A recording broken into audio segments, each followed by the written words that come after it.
What's up? Brent from Brenspeed.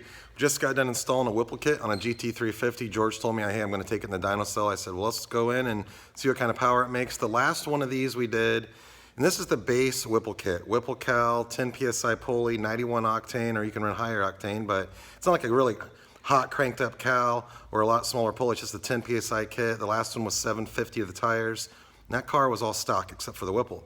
So this one right here, same thing, same kit, 10 PSI, but it does have a set of long tube headers on it. So it'll be cool to see how much power this makes over the 750 row horse one we had in here a couple weeks ago. Let's get it cranked up on the dyno and check it out.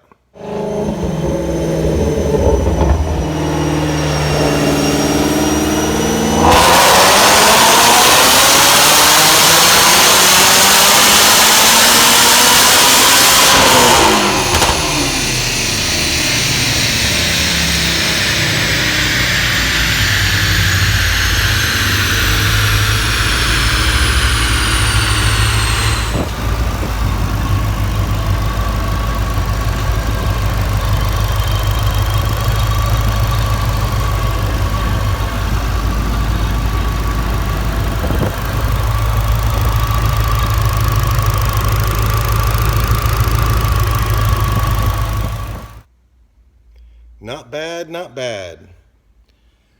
So the stock GT350 with the Whipple we saw a couple weeks ago made 750. That one laid down 787, but does have a set of long tube headers. So if you like this video, subscribe. You'll see more like it. And if you have questions about this GT350 or other S550 Mustangs or other year Mustangs, give us a call, 574-594-9559, or check us out on Brenspeed.com. We build all kinds of cars here, and leave a comment. Let me know what you have. If you have a question about it, we'd be happy to answer. Thanks.